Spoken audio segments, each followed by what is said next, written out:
बिस्मिल्लाहिर्रहमानिर्रहीम। अस्सलाम वालेकुम एवरीवन। आज मैं आपके साथ ऐसी देगी कढ़ाई लेकर आई हूँ जो बाहर के इंग्रेडिएंट्स बिल्कुल भी हम ऐड नहीं करेंगे, घर के मसालों से बनाएंगे हम ये देगी कढ़ाई। चलें जी, सबसे पहले तो आपने जो है कढ़ाई में 1 कप ऑयल ले लेना है, ठीक है। उसके बाद आपने 1 केजी जो चिकन आपने है वो ऐड कर देना है, ठीक है। उसके बाद आपने जब इसको इतना वो करना है कि इसका कलर चेंज हो गया। उसके बाद आपने लेने हैं 4 प्याज, 3 टमाटर और आधा गट्ठी लहसुन की, ठीक है।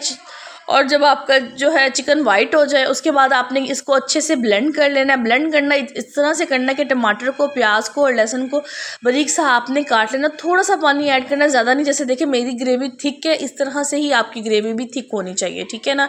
उसके बाद हमने इसको मिक्स कर लेना और हल्के से इसको पकाने के बाद हमने इसमें स्पाइसेस ऐड कर देने। 1 चम्मच आपने जो है अपने हस्ब जायका, अपने टेस्ट के हिसाब से आपने नमक ऐड कर देना।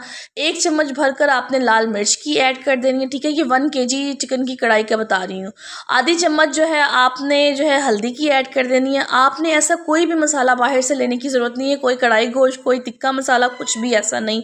अगर नहीं है उसके बावजूद भी आपकी कढ़ाई देगी ही बनेगी, ठीक है ना। उसके बाद आपने ये जो मेरा सीक्रेट मसाला है, मैंने इसीलिए आपको कहा कि मैं हर खाने में यही यूज़ करती हूँ, क्योंकि नॉर्मली हम हाउसवाइफ जो बच्चियाँ हमें देख रही थी वो मसालों से ही भागती हैं, ठीक है। अगर आपके पास ये अवेलेबल नहीं है, आपने सौंफ, इलायची, सूखा धनिया और ज़ीरे को भून कर इसको ब्लेंड करके 2 चम्मच इसके भर के डाल देने हैं। ये देखिए कैसे मैं कढ़ाई भून रही हूँ और इसमें देखिए ऑयल आना स्टार्ट हो गया। जब आपको लगे कि अच्छे से पकने लग गई है, इसका मसाला भुन गया है, उसके बाद आपने इसके अंदर जो देखिए कैसे भुन गई, उसके बाद मैंने इसमें दही ऐड कर दी। और दही भी आपने फेंट कर ऐड करना है ताकि इसकी गुठलियाँ ना बने, ठीक है। ये देखिए मैंने इस तरह से थोड़ा सा मैंने सिरका डाला, इसका थोड़ा टेस्ट अच्छा आएगा इससे।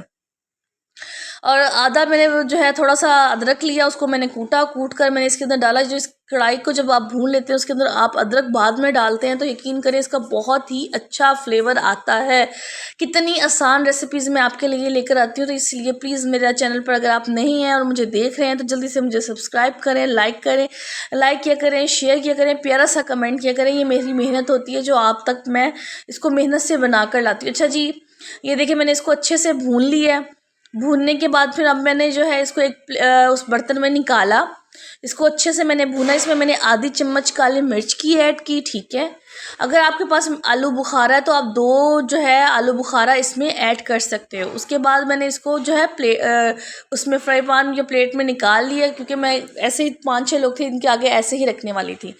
मैंने बारीक बारीक सी हरी मिर्चें, नींबू, अदरक काट कर इसके ऊपर कसूरी मेथी थोड़ी सी डाली खुशबू के लिए। और लीजिए देखा हमारी झटपट सी कढ़ाई रेडी हो गई।